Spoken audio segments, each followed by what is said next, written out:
Today, we are diving into a scientific revolution, one that was forged in the heat of battle. It completely changed how we think about machines, about animals, and yeah, even about ourselves. And it all started with one single, really weird question. So let's start with that puzzle. Think about it. It was a question that scientists were grappling with during World War II, and on the face of it, it sounds almost like a joke, right? A piece of military hardware and the delicate network of nerves in your own body. What could they possibly share? Well, the answer would end up creating an entirely new field of science. To even begin to answer that, you have to picture what the world of science was like back then. It was, very fragmented. You had specialists who were completely locked away in their own little worlds, mathematicians over here, engineers over there, biologists in their own labs. They all spoke their own language, and they pretty much never crossed paths. But there was this one guy, a brilliant mathematician named Norbert Wiener, who saw things completely differently. He was convinced that the real juicy discoveries weren't happening inside these walled-off fields. No, he thought they were waiting in that messy, unexplored no-man's land between them. He was a guy who saw connections where everybody else just saw empty space. And the war served up the perfect problem from that no man's land. For anti-aircraft gunners, it was an absolute nightmare. A fighter plane isn't like a cannonball, It doesn't follow a nice, clean arc. It has a pilot in it, a person who is actively, intelligently trying not to get hit. They're zigging, they're zagging. All the old ways of aiming were suddenly useless. So Wiener and his team had a breakthrough. They realized you couldn't just think about the gun. You had to think about the gunner, the gun, and the plane as one single system. The pilot wasn't just moving randomly. They were reacting. They'd see where the shells were exploding, adjust their course, and feed that new information back into their next move. That idea right there, feedback, that was the key. And that feedback creates what we can call the logic of control. It's a constant loop. It goes like this. You act, you fire the gun where you think the plane will be. Then you sense the result. Oops, you missed. You compare that result to your goal, where the plane actually is. And finally, you correct your action. You adjust your aim for the next shot.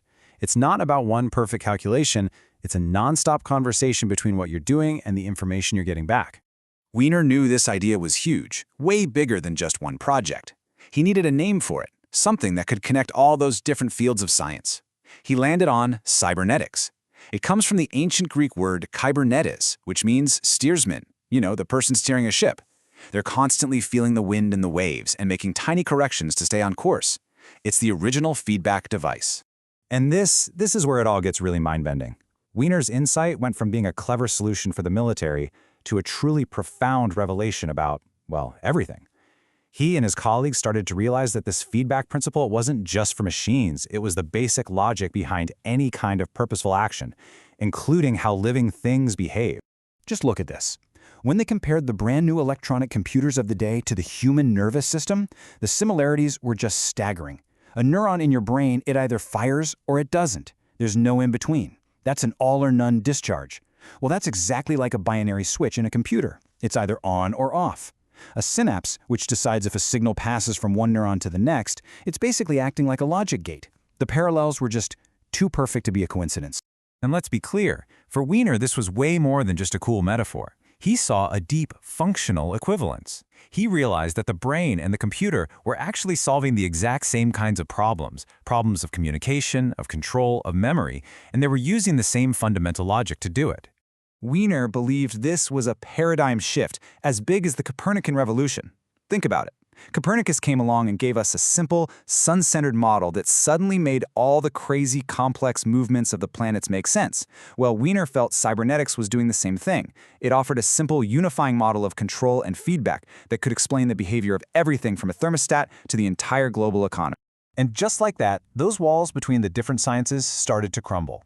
All of a sudden, an electrical engineer building a circuit, a neurophysiologist studying a brain, and even an anthropologist observing a human community, they all had a shared language. They could finally talk to each other about organization, communication, and control. But here's the thing about Norbert Wiener.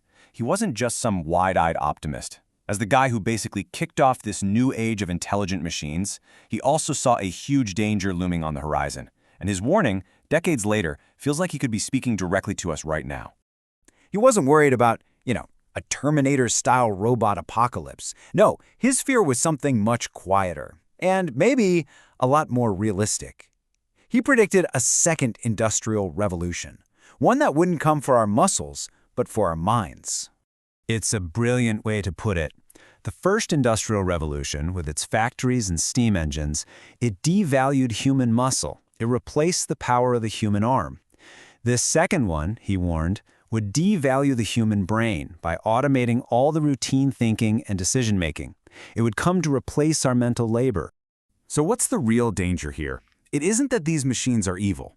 The problem is that they are totally, completely literal-minded. They are incredibly powerful, and they will do exactly what we tell them to do, not what we want them to do or what we meant for them to do. There's no common sense, no reading between the lines. And that brings us to Wiener's final, chilling question, a question that echoes from his time straight into ours. As we build these increasingly powerful automated systems, these ghosts in our own machines, we have to be so careful about the goals we give them. Because if we tell a machine to achieve something vague, like victory, without defining exactly what that means, and just as importantly, what it doesn't mean, we might be horrified by the perfectly logical, perfectly literal solution it comes up with.